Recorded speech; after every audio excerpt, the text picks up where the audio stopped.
Delishees, grab a plate and taste the delicious culture. I'm your host, Jon Francois. And I am Zainab and the Blue Wave. Zainab and the Blue Wave. Wait, is this in reference to last night's elections? Alhamdulillah. Zohra Mamdani won. Yeah. Yeah. Amen. And I am very happy about that. And so we're just going to give praise to Allah for that. And then also Zainab is my favorite person from Love is Blind. So Zainab, wait, what season? Was Zainab from this recent season? no, she's in season 4. Okay. And she gives one of the most epic reads at the altar. So that's why I love her. Oh my God. Wait, refresh my memory, because Toni, did you and I watch season 4? Yeah, the only season we didn't watch was season 1, I think, or 2. Mm-hmm. What was the read that Zainab provided that you liked? Zainab and Cole make it to the altar. And at the altar, she tells him, "You have made me feel like shit this entire experiment, and I'm going to break it down why." And it is just so good to see. Oh, that is definitely worth a rewatch. Oh my God. Well, as you can tell, listener and viewer, we are talking about the Netflix reality show Love is Blind, season 9 specifically, with our special guest. Not only my lovely wife, Toni Rushlow, returning. She's awkwardly downstairs in the living room while I'm upstairs in the office because of audio issues from the last time she was on with us for the Project Runway recap. So thank you, Toni, for your patience with that. But also zooming in from our home state of Connecticut, my sister Nathalie joining us. Hi, Nathalie. Hi. Yeah, so season 9 of Love is Blind. We got to get into it. Briefest of explanations in case you don't know what it is. I don't know. My therapist didn't know what it was, and I had to break it down. It was like, oh, there's this social experiment. It's men and women. They try to converse with each other, sight unseen, and get engaged before they even meet with each other in person for the first time. Like, you got to get into it. There's 9 seasons worth of awesomeness. I guess, what are we giving this out of 10 before we dive into each of the engaged couples? Because I mean, there was some drama that got me into it, but I feel like based on the way the wedding episode ended and certainly the way the reunion episode ended, I'm gonna give it maybe a 6 out of 10. What are you guys giving it? I'm going to start with the 10 out of 10. Oh. This was messy. I love this season. There are some things we got to talk about because Netflix, I feel like this is no longer about getting married. Absolutely not. I agree. I agree with that. I agree with that. I think for me, if we're scaling drama, 10 out of 10. Actually, no, not even. I'd probably do a 9. All right. I'd probably do a 9, only because I'm catching up to the recent Love is Blind. Not Love is Blind, Love Island. I'm so late with that. And that is drama, that's 10 out of 10 drama for me right now. But in terms of how the show is, the concept of the show and actually getting the point done, I would say probably a 3. What was that? Oh, okay. It's not that great of a rating. Yeah, I know. I totally agree on that. Toni? Yeah, no, I'm gonna go with a pretty low, maybe a 5. Mm-hmm. We didn't meet the requirements of the show. I mean, I feel like a lot of people are not on the show to get married anymore. It's kind of how many social media followers can I gain from this? Yeah. I agree. Clout seems to be the priority this time around. But all right, let's start with Anton and Ali, because I just feel like we should just do the 6 engaged couples, and some worked, some didn't. Or maybe arguably all of them didn't work if we're talking about the end goal of the show. But Anton and Ali, your thoughts on that? I mean, first of all, what do we think about Anton with glasses, Anton without glasses? It seems like he was trying to figure that out for himself. Nathalie, you're our special guest. I'll start off with you, because Anton, he seemed to be fine with his glasses in the pods, and then when it came up to meeting Ali for the first time, he was just like, oh nope, I'm gonna slip these over the top of my head and I'm gonna squint at my fiance as I'm talking to her face to face for the first time. I think he was trying to match Ali's fire. She is a gorgeous girl. Yeah. Duh. And I don't think that I don't know if he was expecting that, but I feel I'm sure there's pressure there, But in terms of Anton and Ali, I didn't like Anton at first. And I remember I told you And I told Toni that I just felt like that was like a red flag because it felt like he was just agreeing with everything she said. Like he was just like, "Oh, I did that too. That I can relate to that too. Like I was there too. Like they both worked at McDonald's." And it was like, I know, like, like, a lot of people worked at McDonald's, and I know you guys are both, like, you're coming from other countries, but, like, I don't think your experiences mirror each other that much. I just feel like whenever somebody does that, where they're like, "Oh my god, that's so crazy. Me too," and they're not giving the story first, they're just, like, agreeing with the story they get, I feel like that's such a red flag, and clearly his story was filled with a bunch of debauchery that Allie didn't relate to. So I felt like he was a red flag in the pods. I didn't like how quickly they got together. I was like, eh.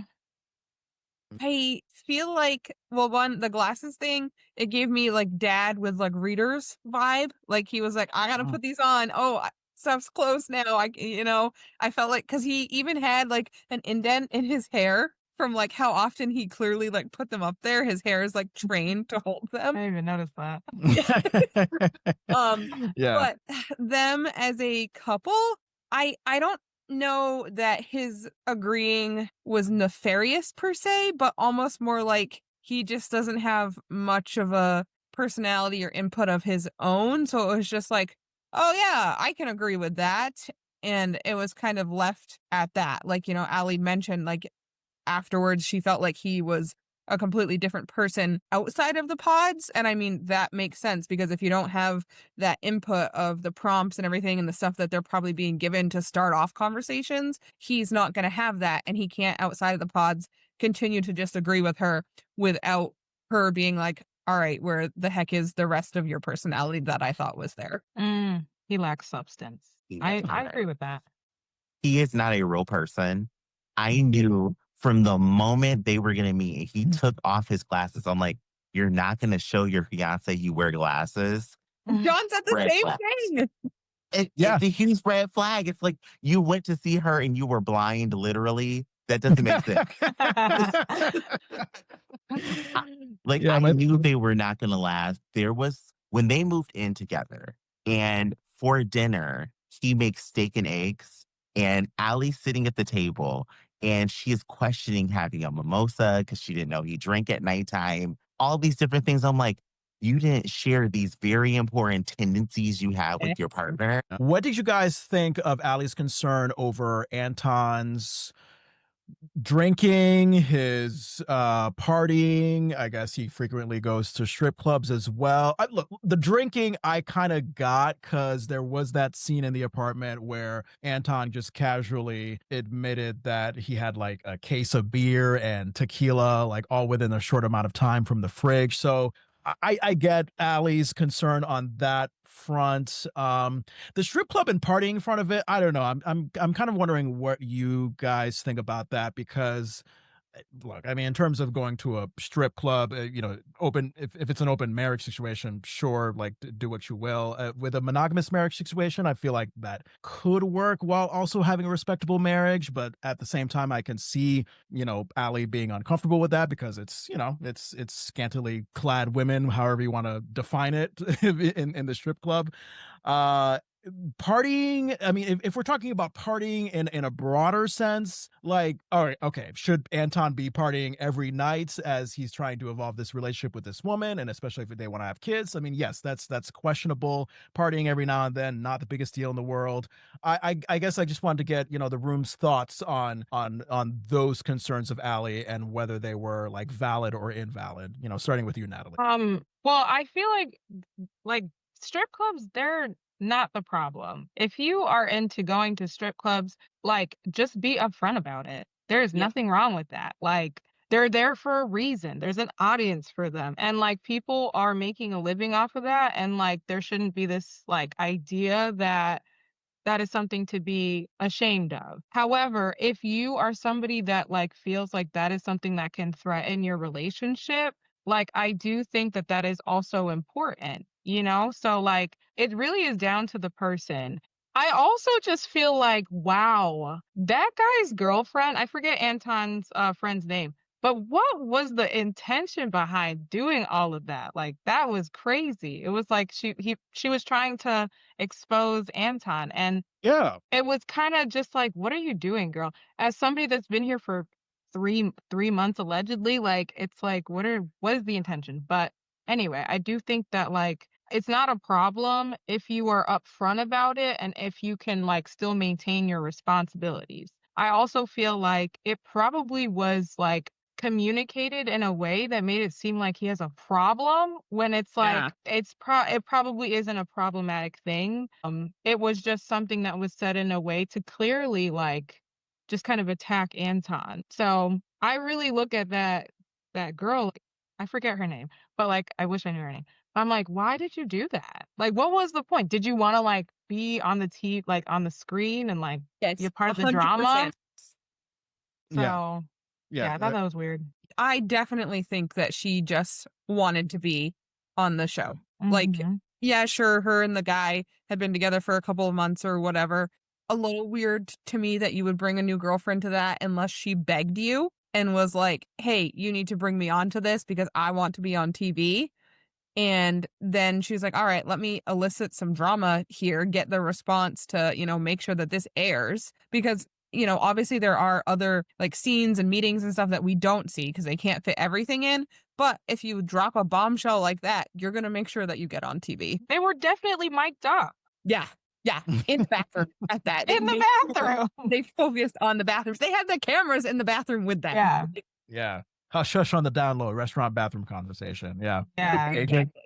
I could not stand that girl. I really hope that she gets like on something and then we find out just all of her intentions. Mhm. Because I feel like she'll be on next season and they'll be like, oh my God, we brought her back.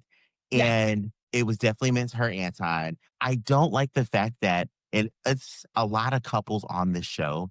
None of them set the expectation of what they find respectful and disrespectful in a marriage. They Yes. just all like kind of agree with each other.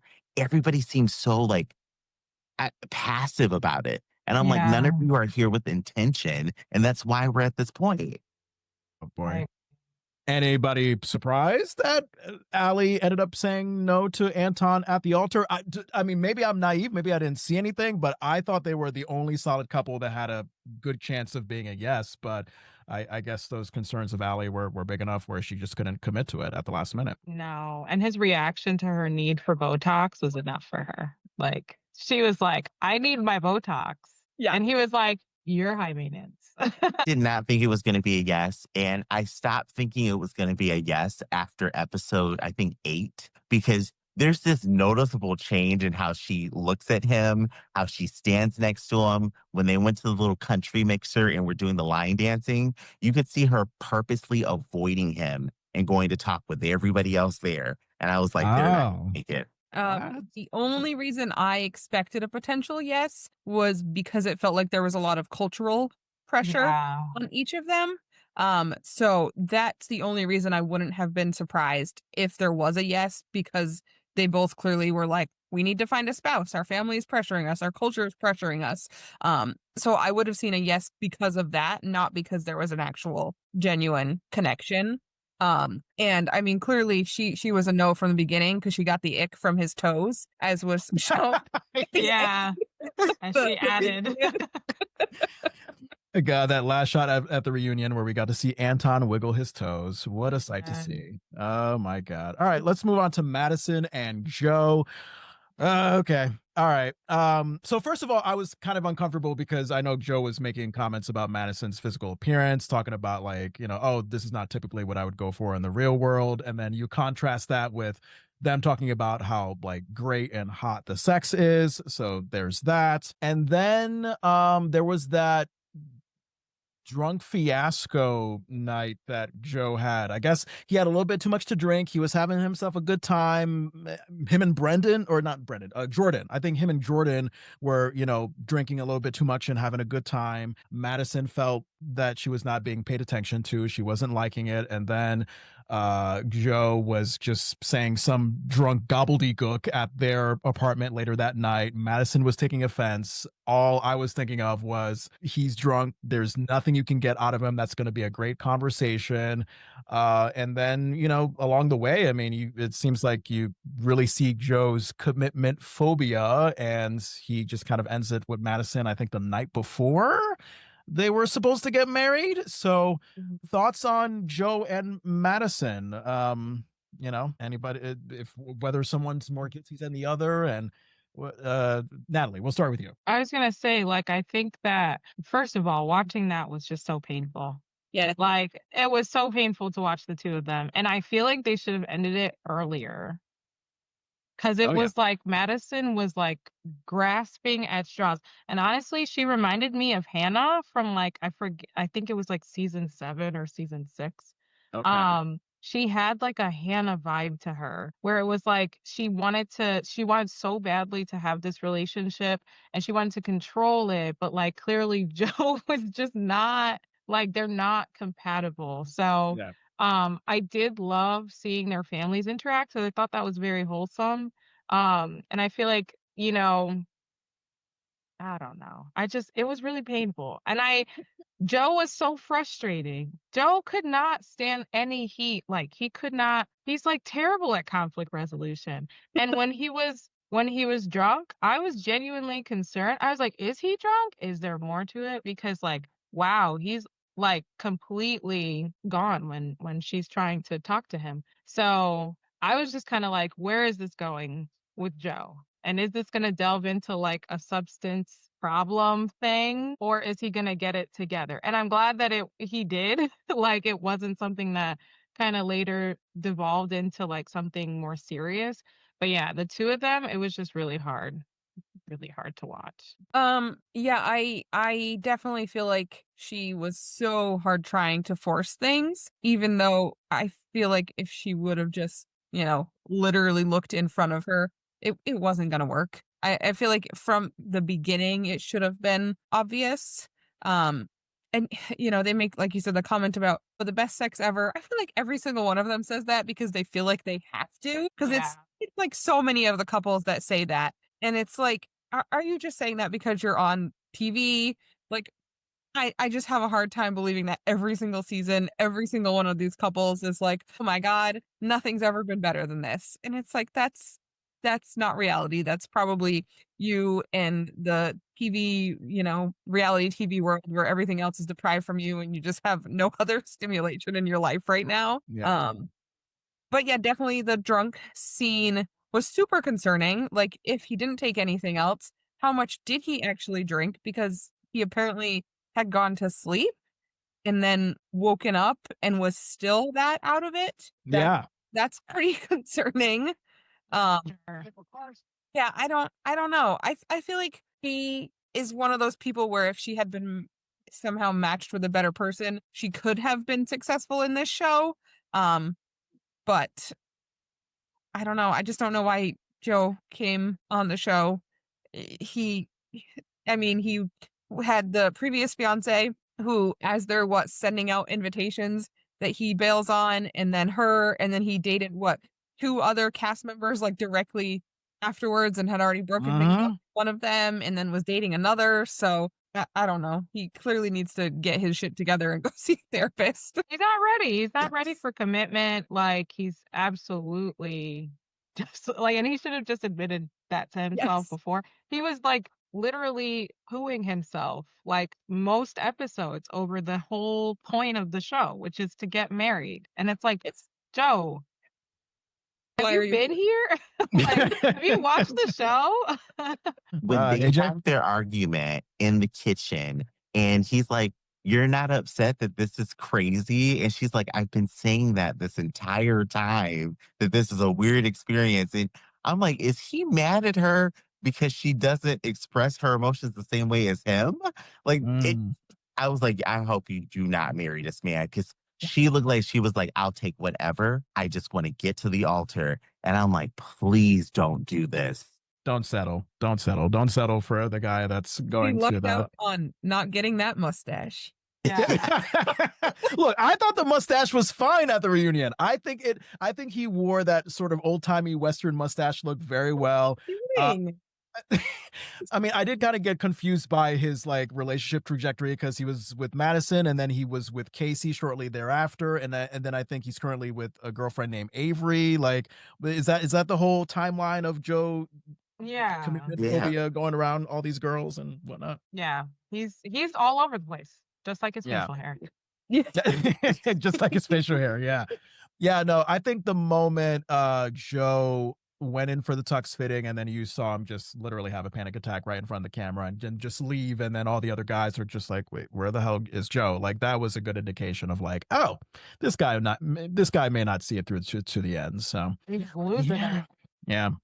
All right, our favorite stable couple, Edmond and KB. Let's move on to them because so much to say about them. I mean, okay, first of all, what did you guys think about Edmond's manic energy coming into the pods, just the pods? Because at first I was like, okay, here's a guy with loud fashion. Here's a guy kissing the floor. Here's a guy with this sort of happy, very robust, childlike energy. He's entertaining me. He's jumping up and down, dancing around when he meets KB in person for the first time. And then it just gets worse. But as far as like Edmond in the pods at first, did you guys have maybe a different thought than the Edmond that we later got to see, Natalie? Yeah, so Edmond, I don't like to, like, I love quirkiness in people. Like, I just feel like that's so refreshing. Don't be like everybody. Don't feel the pressure to be like everybody else. Yeah. So quirky people, absolutely. And that's what I was feeling when I was watching Edmond initially. But honestly, as the show continued, I was like, Netflix, did you screen? Did Where you are the mental screen health people? We need mental health screenings. And I mean that so lovingly. Like, I just feel like, wow, Edmond went through an emotional roller coaster, and so did I, watching him go through that. Like, and it was just like, I don't know. So to start, it just felt like, oh, this is a refreshing character. I feel like when the emotion, I think like KB mentioned in the reunion, we got to see. So like, I think some of his like body language was like, we as the viewer were cued into like, oh, this guy is like out there. And like, clearly KB is like this cool, calm, collected boss. So it's just, you're wondering how it's going to go. Then they get together, and I honestly, like, I'm right there with KB feeling like he was manipulative. And that's unfortunate because, like, it's not a good light for him. His story is so, like, powerful. And, like, I just feel like that is not the platform to be experiencing all these strong, intense emotions, like, coming from that kind of a background. Like, I felt for Edmond, but yikes. I mean, that night when Edmond was emotionally manipulating KB to have sex with him before marriage, he clearly could have been like, okay, I respect that decision, but what did he do? Oh my God, but I love you so much. Like, it was bizarre to put it simply, but Startling. yeah, Very Toni. startling. Yeah, go ahead. I'm going to play like lay psychiatrist here and throw my diagnosis out there. But with like the clearly troubled past of his childhood and like the emotional extremes in both directions and no like real neutral ground, he was kind of giving me borderline personality vibe. Just like seriously unable to and not only control his emotions but recognize the severity of his reactions to things. He just seemed completely oblivious, and I don't think that he was necessarily faking that obliviousness. I really think he was oblivious to the fact that his reactions were as severe as they were and like the things he was saying. I think he really didn't comprehend the inappropriateness of some of that. KB though, loved her, feel like she was very genuine and just like down to earth, and obviously, as she admitted multiple times, she had her own issues to deal with, but she seemed to be in touch with that and willing to learn and grow. I don't know, she just felt genuine, and I feel like she meant it when she felt like she learned from the experience. Yeah. Yeah. She was super patient, like Yes. the most patient human to have ever been born. How did they make it that far? I don't know. From like her persistence. Like, oh my goodness. If it wasn't for her patience, we would not have gotten all of this in the season, because I don't know too many people that would not have punched that man in the face and walked away. Yes. Like, great that there's so many things that upset me about Edmond. And when I first saw him, I was like, great. I love that you have this energy. You're very interesting. The moment he started crying in the room talking to KB, I was like, KB, run. Yeah, This is somebody who is not ready for this. Right. And I'm with you, Netflix. What kind of screening are we doing for people before they come on the show? Yeah, I totally agree. So needless to say, thank God KB said no at the altar. It seemed like she was kind of like, all right, like me and Edmond are kind of coming to peace and talking it out like moments before the big day, but she decided that she wasn't ready. Look, they had Edmond and KB have their kumbaya moment at their reunion, but I wasn't satisfied because I felt like it was more of what we got during the relationship, which is like, all right, here's KB saying, Edmond, this is what you're at fault at. This is what hurts me. And also, I'll take accountability to the fact that I could be kinder sometimes, even though I totally disagree. I think KB was fine. And Edmond on his end was he seemed just more so, okay, thank you. And it's been a great experience with you. And if there were repeated offenses of what you're saying I did, then we would have a problem, but there isn't. So that's, I just, the show made it seem like at the reunion, they had their thing resolved by the end of their conversation, but I didn't feel satisfied. I didn't feel like Edmond was fully held accountable for his actions. And I don't know if you guys want to chime in on that, if you disagree or agree. I agree. I think that like Edmond is allergic to accountability. He's not even allergic. He just he avoids it. He's scared of it. He's terrified. He's never it. Yeah, he will not take responsibility for his actions, for like the things that he does, the things that he says that really affect other people, especially KB. And like, God bless that woman. She breaks things down for Edmond in a way that she has the receipt. Cannot confuse. Like she's like it's clear that she reflects and she really cares about like making sure that she is not just like reading him wrong and projecting maybe her own stuff onto him. Like it's she whipped out a piece of paper from her booby pocket, so it's like she came ready. She was really thinking about this, and it's really important for her to put her best foot forward. Here comes Edmond, though, who can't just sit there and hear somebody say that like they're mad at him and then just apologize without having to explain like, oh, well, I'm not going to say sorry for something. I feel like that's just very juvenile. That's just very juvenile. Yeah. I agree with you so much, Jon, because wedding episode, the setup of who was there for Edmond already let me know that there were some major red flags that we had not talked about at all. When his fifth grade teacher showed up, I'm like, hang on. There's nobody, no other family. Something ain't making sense here. Yeah. Then after that, at the reunion, I don't even think KB left satisfied, because I watched an interview with her and AD from the show, and I'm like, oh my God, KB, I'm sorry you had to experience this. And she even said it herself. She's like, as a social worker, she thought she could help and maybe change something for him. And that's why she was so patient. But then at the reunion, when I think Nick had the last word, Nick Lachey, with her, and you can just see on her face, she's like, whatever, just get me out of here. Because he's not even present. Like, he didn't even know what he did. And that's the thing that concerns me. I'm like, you didn't know all this shit happened, Edmond, and it's been on television? Yeah.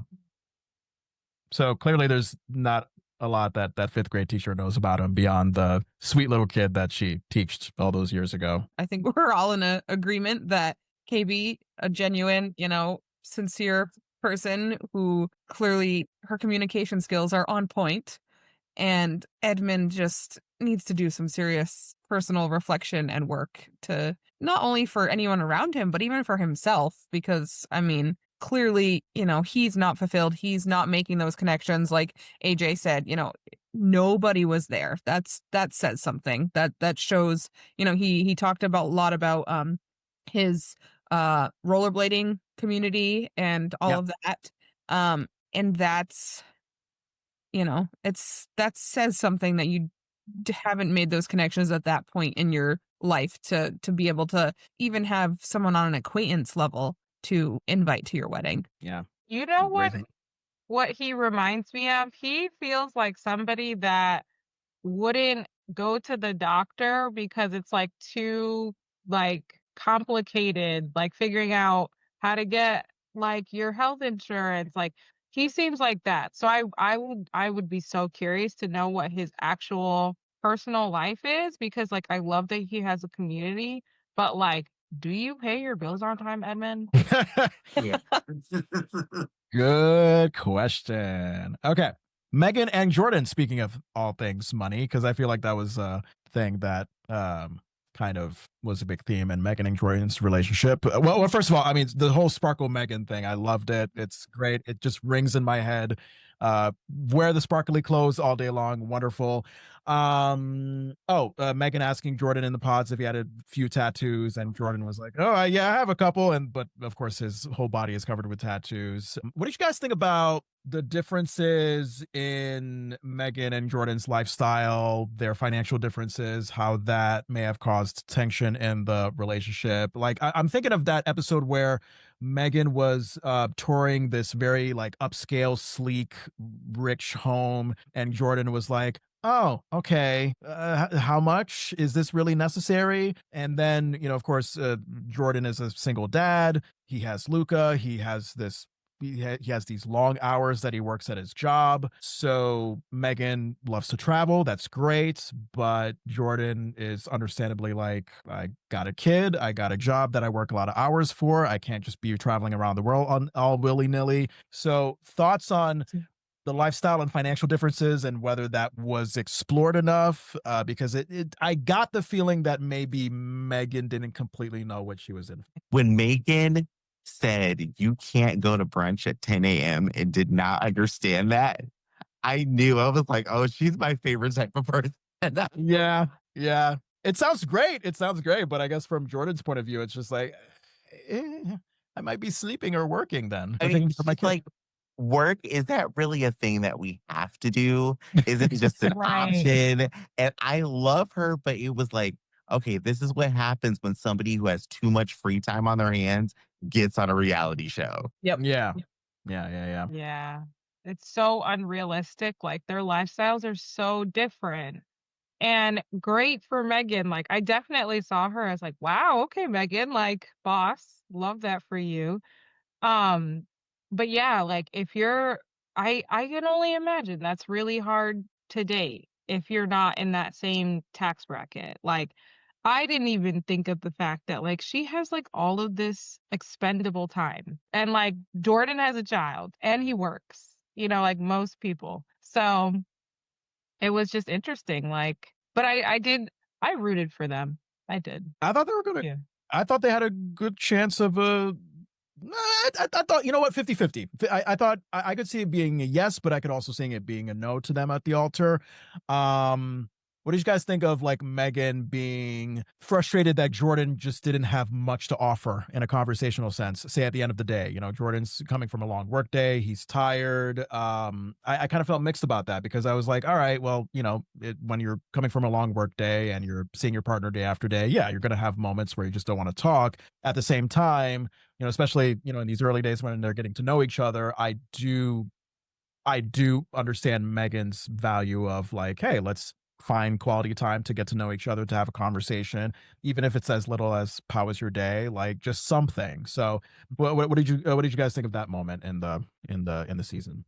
Toni? I feel like that might have just been like amplified by her, like we talked about, having all that free time. So he probably did have things to say and did have input, but she probably was looking for more stimulation, more than just what you get in a regular, everyday, day-to-day sort of situation.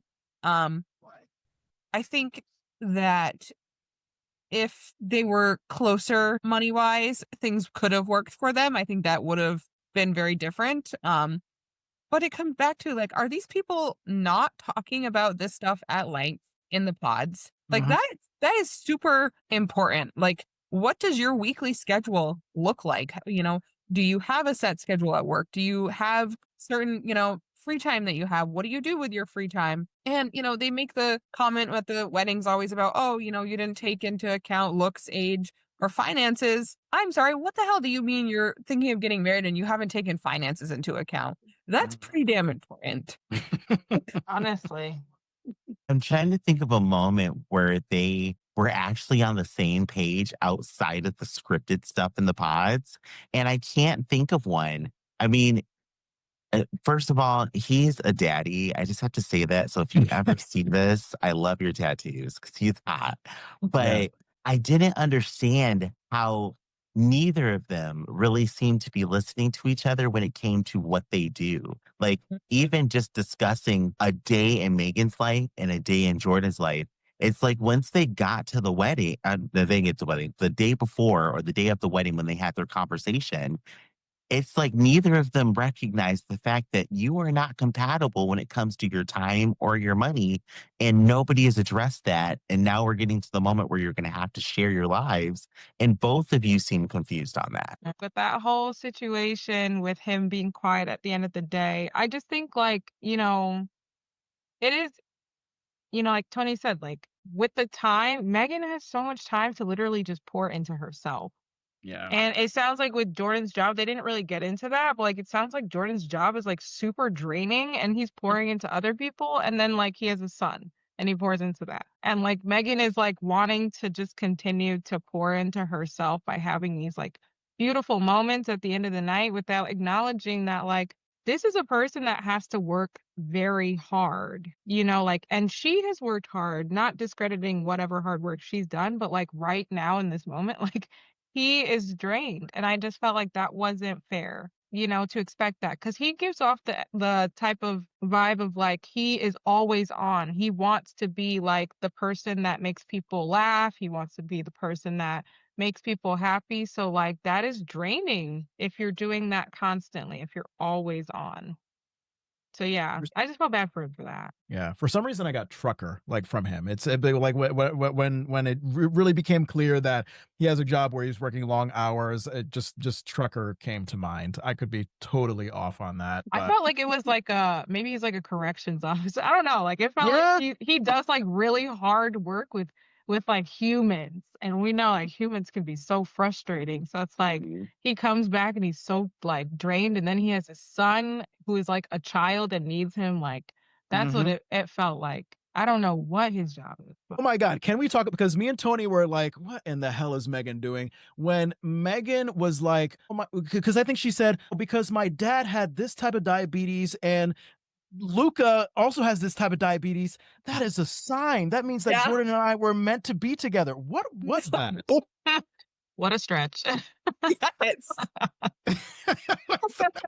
She kept mentioning it and getting emotional about it, talking about it, I think with Jordan's family or whatever. And I think even Jordan's family were just like, yeah, I think it means something. And I'm like, No. It's a coincidence. we're not making a meant to be love story out of diabetes, guys. Let's be real here. Oh my God. But that got her. Honestly, she wants to be a mom. And she recently just like lost her father and she's still in that grief cycle. Yeah. Like, and she will be for a while. So like this probably did feel like a sign because it did bring up all of these very intense emotions. But if you pan out, it's like it makes sense. Megan, you lost your dad. And so things that remind you of your dad are going to make you sad and make you feel intense things. That's not a sign and that's not a reason. And I hope that she's not going, no, because no, she's not married, but she does have a baby daddy. Yeah, she got a baby daddy real quick. Yeah. She got a baby daddy super quick. And so, yeah, I hope she's not going out into the dating world. I don't know if they're together because I'm not going to assume, but like, I hope she's not going out into the dating world using like diabetes as like a compass. Wow. That's crazy. Yeah. No. Speaking about that, so it seems like a boyfriend girlfriend relationship with her current partner, and they had a child. So this was all established at the reunion. I think 3 months into dating, Megan got pregnant. I just wanted to see what everybody's thoughts were on that, because quite a contrast. Because we saw Megan throughout the season as like this adventurous single woman, just looking for just a good adventure, a good time. And all of a sudden she's like, oh wow, like I'm a mom and I'm in this relationship with this guy. It just happens in quick succession, and I wonder if it's just this genuine transformation that Megan had, or maybe it's kind of like that high school reunion theory where she wanted to come into this Love is Blind reunion with something to show that shows that her life is just fantastic post Jordan. You know what I mean? Think that she met somebody who was rich and has time on his hands, because that man has money. When I saw him, I was like, oh, he's got money. I would get pregnant too immediately. No, you know what Jon said? He said he looks like he owns a Fortune 500 company. Yeah. Very bald head. subtly. Yeah. Yeah, he just had that Lex Luthor vibe with the bald head and the suit and everything like that. It's like, yeah, Yeah. this guy has money. This guy has money. Were you guys surprised that Megan broke it off with Jordan the night before the wedding? Did you expect them to at least make it to the altar? It was 50-50. I really liked them together. I just felt like I just liked that dynamic.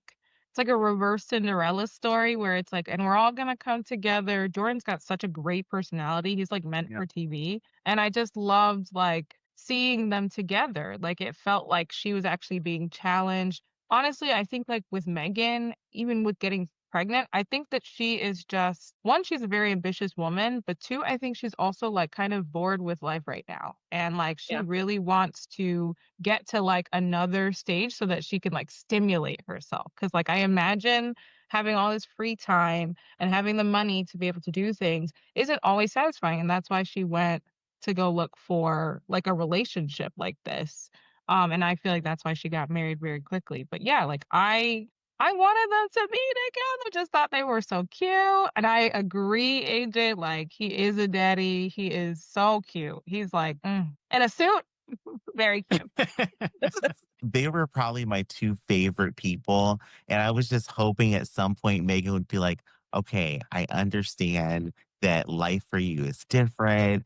And I'm with you. Like, I feel like she just needed a new mountain to climb, because she's just bored. She just seems like, I'm just here. There's nothing to really do. So let's make something happen. I agree. And that's a perfect place to be a mom. Like when you have all this time. Go. Oh, yeah. Yeah. No, I feel like I'm not surprised that they didn't make it, because I think they finally realized what the rest of us saw. But again, just two good people. Like, I don't think there was anything like bad or toxic about either of them, and that it just wasn't a good pair. Like, it'd be great if they stayed friends. Like, I think they could make like great friends. And I mean, you know, with the baby thing and this, she's clearly looking for fulfillment that she's just not getting from the rest of her life, because, you know, like you guys said, she's got so much time and she's probably just bored with it, and she's just struggling to find that, probably. Nick and Annie. Well, first of all, I remember in the pods they had a very close-minded, unkind conversation about what it would be Very like. bigoted conversation. Yeah, about what it would be like if they had a queer child. So from that point on, I was just like, that was a no for me from then on. I don't care about your. All I remember from them is that Nick was all in, but Annie just seemed to have this sort of insecure, doubtful thing. I mean, she was drunk one night and she just kept repeating over and over, like, I don't know, like I'm in, but are you all in? And Nick just kept saying he's all in. That's the theme of their relationship, is that Nick is all in, but Annie just kept not quite being sure that he's all in. I could be wrong on that assessment, but any thoughts on that, or any other further thoughts on Nick and Annie, starting with you, Natalie? I was going to say that was such a terrifying argument, or whatever that was. Was that an argument? I don't even know what to call it. Like, it was a weird exchange of words, and Annie almost came off like she was looking at him like, I know something. I know you know what I know. And I was just like, Annie, you're looking a little crazy. You're looking a little scary. I didn't like that. I felt like she got to a point in the experiment where it was getting toxic, because Nick is something else, like he's like, wow. Him in the pods was really frustrating to watch. Like, he was giving big red flags. The way that he ended things with Kate, that was insane. And like, yeah, so like, unfortunately, like in those moments, like in that argument between the two of them, Nick looked healthier, but overall, I just feel like his whole vibe and like the lack of like authenticity really got to Annie. Like, and she was going crazy in front of our eyes. Okay. Yeah. AJ, Tony? I'm trying to think how to put it into words because she confused the shit out of me. And then he irritated me to death. Like, I don't even know if there's like, I feel like this is going to be studied in like 3 years from now. It's going to come out in like some science journal or some shit where you have one person who doesn't know how to be genuine, and then you have another person who is just toxic. And that's what kind of like meshed in front of our eyes. I'm so happy that they did not make it far. To anybody who does listen to this, if you are not prepared to have a gay child, you are not prepared to have children. Period. Like, that is just one of the weirdest fucking things I've ever seen in my life. And I'm very happy that they were gone. Even at the reunion, you can tell that he doesn't fully grasp that he's a terrible person. And he tried to essentially gaslight the entire cast and audience that we did not see what we saw on television. Yeah, I think the other partner that Nick was with was alleging that like he led her on, made her seem like she was the number one, and Nick was like, that was not my intention. I'm sorry. So I don't. We watched it. He was like, I love you. Oh my gosh. And it's like, dude, when I watched him, he gave like sociopath. Like, his whole demeanor, it's like his eyes are just they don't have a sparkle, like they're lacking a spark. I just don't think either of them are good people. Okay. Honestly, I feel like they should have ended up together because, at least that would save other people in the future who may fall for any of their, tricks or anything like that. I just, from the moment that they had that conversation in the pods about if, just the fact that it even was brought up in the way that it was, like, I totally get it if it's like one of the people being like saying it as like one of those questions, like, okay, do I need to write this person off if they give me a real shitty answer to this? But it wasn't asked in that way. It was asked in the way of like, clearly that they felt negatively about the situation and they were hoping that the other person was on the same page. And then we get the whole conversation about it and like the finer details from their view. Like Natalie mentioned, we don't need to see that from the network's perspective. Like, take that out. That is not a piece that we needed for the show. Although again, it did just continue to build on the fact of who they are as people. And I just, he's also so unattractive. Like, just not an attractive person whatsoever. Okay. Those eyes, that gelled hair, those calculating eyes. Oh my gosh. And what did he call himself? Zach Efron? Johnny Bravo. He was Johnny Bravo. Johnny Bravo. I was like, please stop. That was so scary. Did you guys think that it was staged, his cabin? Because I was like, this feels like you paid money to have people like organize this so that you look like a jack of all trades, but also like a good Christian boy. It was so like weird. Rented an Airbnb for yeah. He's like, this is my cabin. Yeah. I'm like, I doubt you're that good at many things, Nick, because you're not even good at convincing me that you're a decent person. He's the perfect mountain man. Everything about him, yes, John, I agree, is he's fake, and it's weird to see because he wants to be so genuine, and it's like, none of this is real, is it? Mm-hmm. Lastly, we go to Casey and Patrick. So Patrick and Anna were each other's number ones. They bonded very well. I know part of it was because they were both Asian, so they were bonding based on that experience. And then Annie left the experiment. Patrick moves on to his number two, Casey, lies and says, you've been my number one all along, because of course Patrick just wants to have this sort of emotional wall up and not feel like he was rejected by Anna. And then I know there was a conversation, kind of a tense conversation, where Patrick revealed to Casey that he was Asian. Tony, I remember you saying that, like, oh, this kind of defeats the point of the experiment. You felt like that was Yeah, cheating, correct? because he did it with Casey, and like it seemed like she had to drag it out of him.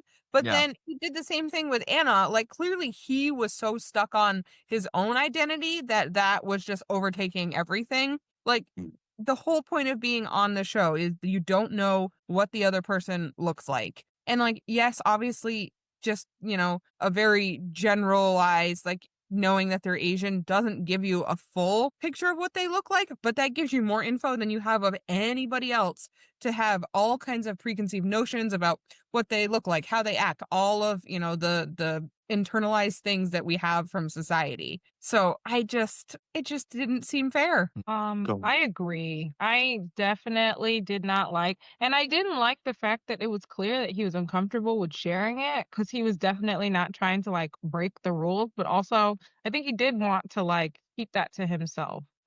Because it's clearly like a sore spot for him. Even though he was like, I've gotten this far and like I'm confident in my, like ethnicity, it didn't come off like he was, because like in the same breath, he was like, but I'm like every other Coloradan. I like fish and I hunt. And it's like, okay, this isn't like a competition. Like it's okay, like to embrace the things that your culture, is known for, but also like you don't have to like prove to people that you're worthy because you also hunt and fish and do all the things that the Colorado boys do.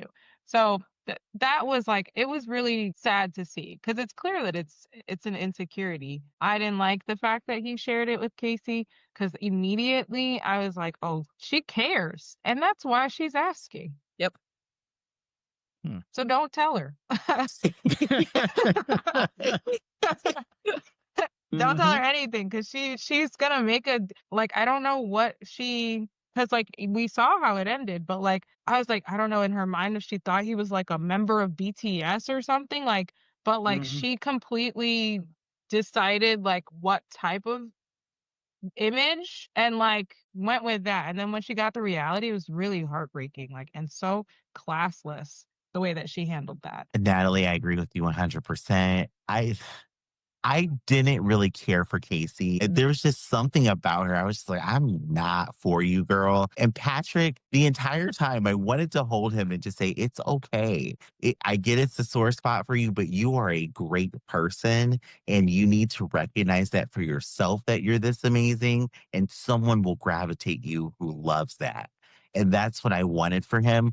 I just really feel like he could have been a standout person in the show. But I feel like his interactions and then his response and then how he had internalized this about himself really just messed him up throughout the show. I know that, when Patrick told Casey that he was Asian, I did see Casey thinking about it for a moment. It seemed like, oh, this might go the wrong way. She did seemingly accept it. And then before you know it, they get engaged. And then I think they don't even spend a full night together before Casey is just kind of like crying to the cameras, crying to Patrick, saying that she can't do it anymore. There's clearly a miscommunication when Patrick and Casey are trying to talk it out. Like Casey is trying to say, I don't want to do this anymore. And Patrick's like, okay, cool. We don't have to do this in front of the cameras. We'll just leave the cameras and then we'll just go on a private vacation together. It'll be great. So thoughts on how that quick breakup unfolded, Casey's motives, if any, for breaking up with Patrick that quickly. I'm curious about that, because it did seem suspect to me. Natalie. Yeah, it was I hated that. It wasn't even like a day later. It sounded like it was hours later. Like it was within that same day that she actually saw him, which makes it like so obvious. Like it just makes it so obvious that like you immediately, like, love is not blind for you, Casey. So I don't even know why they got you on this show. So that was one. It felt really weird seeing her like try to play the victim about it, because it's like, are you kidding me? Like, you're not the victim, Casey. You're literally telling this man you don't want to marry him because you found out like what he looks like after like all of this, like, oh, I love you. And their banter in the pods, like, oh, some of it was so cringy.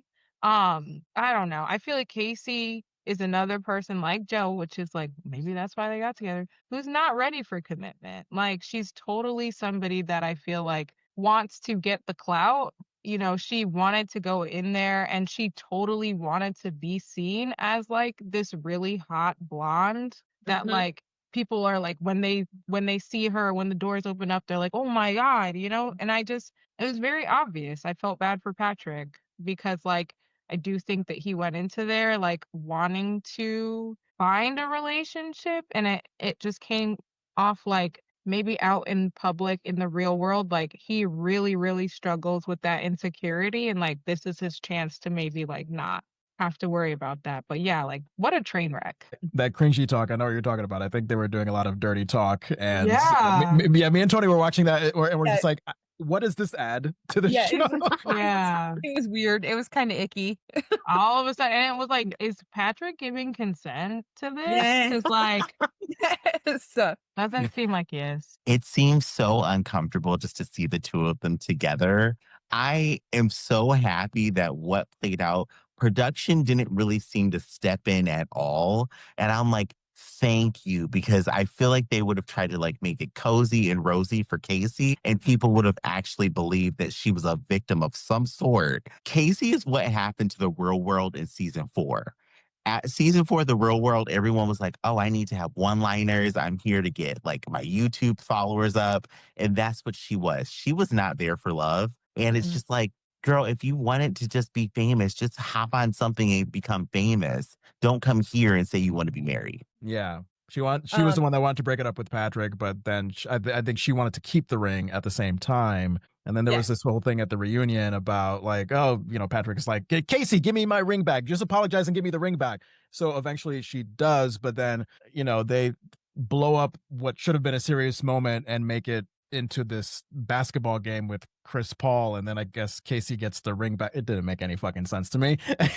But I'm sorry, Tony, I don't think you had a chance to expand on your thoughts about that. No, I was just going to say that I don't think we should really be all that surprised that it didn't work out with them, and that as soon as she saw him, she like backed out of it, because she is also the one who pulled the thing in the pods where when he made, you know, he told her that he was Asian. She made the comment about how one of her brothers was married to a person of color. Like there was a couple, like it was very much that, well, you know, I have black friends. Yeah. It's exactly. She did that. I have black friends. Yeah. I'm not racist. Yeah, right. Exactly. And so it's like the fact that she just like pulled that out there, it just should have been like the thing right there where we're like, okay, that's where this is going to go. Yeah. I just have to say my favorite moment in the reunion, I think it was Allie who said it, that the rings belong to Netflix. Yes! Why does anybody care? That was a revelation. Honestly. Yeah. It was like a good point. Good point. Good Yes. point. I don't think everybody's thinking about how, like, yeah, the rings do belong to Netflix. So why is Patrick, he's just like, it's his ego. It's just Yeah. an ego thing. I am surprised that Netflix doesn't ask for the rings back from the couples who don't get married. They maybe behind the scenes and we don't hear about it. Well, then why did all of this happen? Yeah. Yeah. I guess you have a good point. Now, what do we think about the reunion overall? I mean, like I've seen better reunions. Probably my favorite one, Tony knows this, the what was it? The Ultimatum Queer Love reunion from season 1. That was just packed to the nines with drama, and I was all for it. Yeah, what do we think about this reunion, just in terms of how it was produced? Did you guys get the entertainment, juicy drama factor that you were looking for? They had this fall Halloween aesthetic outside. I think this was like the first reunion outdoors. But yeah, they had all these fall Halloweenish colors. Having this musician perform a happy song and then watching like all the contestants come down and they just had their stone faces like they were coached. As they're trying not to fall down the steps. Right, yeah, at the same time, yeah. They're trying not to fall down the steps. They're clearly being coached from producers behind the scenes on having a stone face so they could be ready to give drama. And then again, that basketball game with Chris Paul to win the ring back, that really belongs to Netflix. It was just an hour of Love is Blind really trying to freshen things up when they really didn't need to. I just felt like, no, you guys have had a formula with the reunions that seems to have worked in the past, so just stick with it. But I don't know. Any thoughts on the different reunion format that we got this season? I loved it. Oh, I didn't like it at all. It was just the set. The set I loved. I was Great. like, oh, this is cute.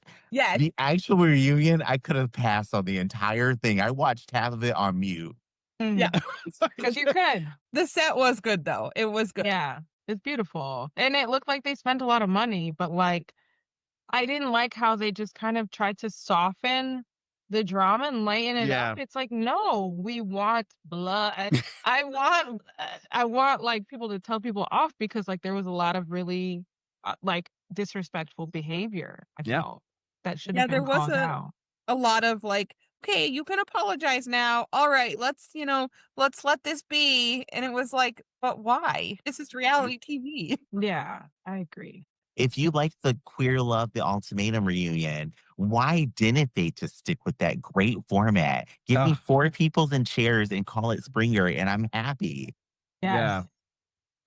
Natalie, have you seen the Ultimatum Queer Love season 1 at least? I did, and I saw the reunion. I agree. Like that's the format to take. That is how reunions have been since the dawn of time of like what the 2010s when reunions were coming up. Yeah, like it's for the viewers, and like yes, the cast. Unfortunately, they have to be there. They're there to get shot at by like all of these different kinds of questions. It is like a bloodbath. But they do get compensated for the show. Yeah, like they get compensated for the reunion. And I do think like the viewers deserve to hear like the in-betweens and to get like what happened. I didn't even realize that they spend like such a long period of time after filming, just like in the world. Like I want more. I felt like Calabria did not get justice. Yes. Justice for Calabria. They know what they're signing up for. Like, you're signing up for reality TV. You're gonna be exposing things you don't want to expose. That's all part of it. And it's already gonna be vile on the web anyway. So like might as well make an announcement to the public like we want to be respectful. We don't like we don't advocate for bullying. We reject that. But also let's get to the tea, Yes. Yeah, I feel like they did not address all the things that needed to be addressed. Netflix, you did not address the rumors that you're not feeding these people, that they're not allowed to leave set. Like, a lot went unanswered. And on the Tales of Love Island and what we got on that, you really need to explain yourself. So I hope we get a reunion for the reunion. That's a meta experience that I'm in for. Let's close out with this question because I'm wondering if the Love is Blind experiment is sustainable / even work anymore, because just this season we saw the likes of Blake and Annie leave during the pods phase. Casey and Patrick didn't even make it one full night before they were quits. We had three couples break up shortly before wedding day. Yeah, Joe and Megan, Nick and Annie, Megan and Jordan, they all didn't make it to the altar. And the 2 couples who actually made it to the altar, Allie and Anton, KB and Edmond, both were a no. I mean, part of the reason why I felt underwhelmed by this season was nobody got married. There was no positive sign of like, yeah, love can't be blind. This does work. So after a season like this, I just wonder what does the season 10 look like? Do we make it even more cynical? Do we make it just like, oh, everybody's in love and it's positive and everybody gets married? Like, because this was a different season. So thoughts on that? Bruce? I think that like when it comes to like the season, it's very clear that the intention is to get as much drama as possible. Like it's not even about like the actual point of the show, the formula that they were following before. And I think it's reflective of like where we're at societally, like what is actually bringing money in terms of entertainment on social media, on other networks and stuff like that. So I think Netflix is just trying to get Netflix coin, and so they're gonna keep doing the things that like produce like these viral moments and like get the conversation going. And toxicity is what makes money. So I fear that they're just going to keep going, you know? I feel like we're watching the Stanford prison experiment on television now. Like, Okay. the first season of Love is Blind, I felt like, okay, this is genuine. Like, people are here because they want to do this. They want to find love. And now there's this weird energy. And I challenge anybody to watch anything that's like this, where people are kept in a very isolated and secluded place. And then all of this reality is forced on them. And you just see this energy change that happens now. Like, it doesn't seem like anybody's really there for some kind of genuine connection. Everybody's worried about how they're going to be perceived by the public. So they're like, okay, I don't want people to jump on me for this online, but I have this emotion that I'm not going to express, whether it's toxic or not. And I feel like we're no longer getting real people. Everybody comes in with this defined character. And then when that character doesn't make it through to the end of the show, we see the cracks in the drama, but we don't see the reality that created this person. I mean, clearly the vetting has gone from, all right, is this a person actually here to find love? Are they, in the right place for this? Because I mean, the beginning seasons, people did get married. Many of those people are still together in, solid relationships many years later. And now again, it's who is going to bring the most drama, who is going to, be able to get the most social media followers from this.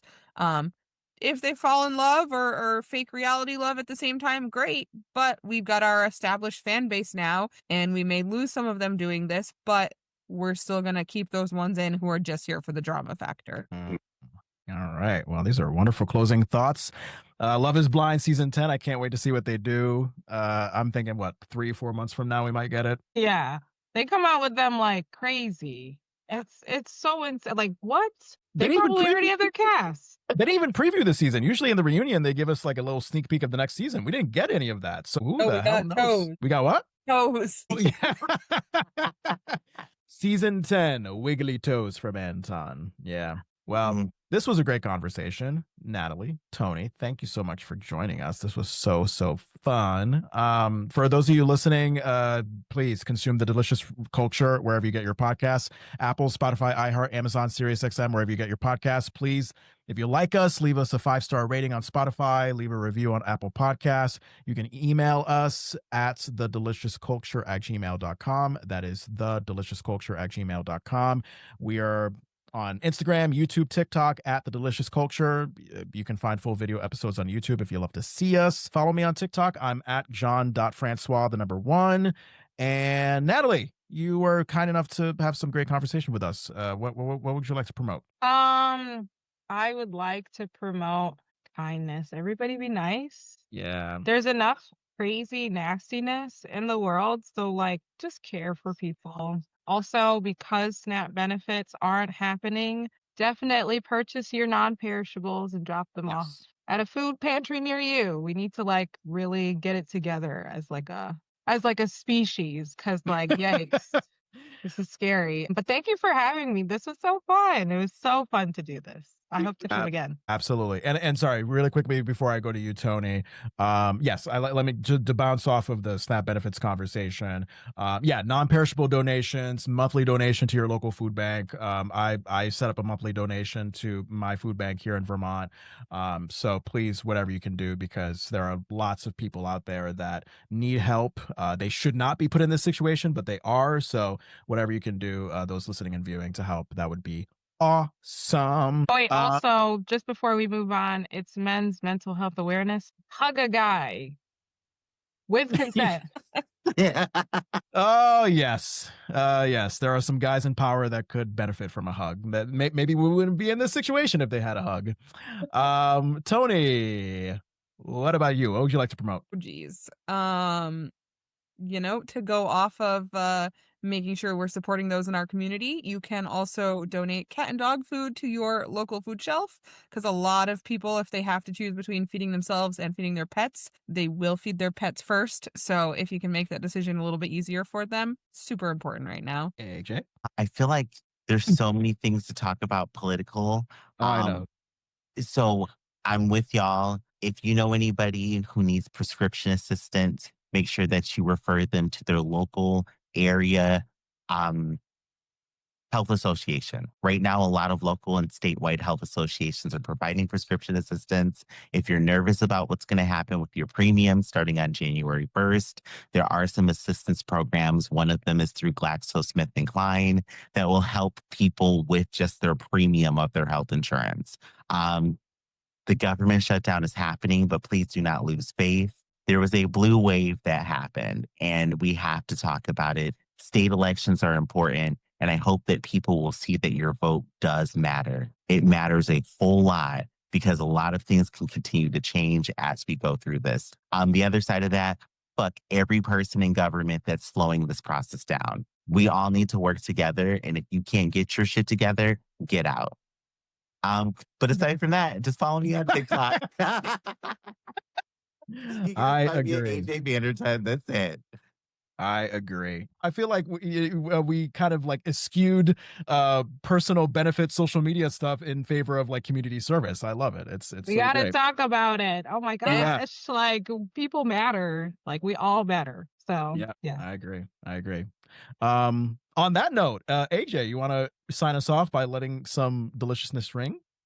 You know what? A little deliciousness that we can let ring is the fact that in New York, out of 50 million votes, only 177,000 went to a Republican. Thank you, New York.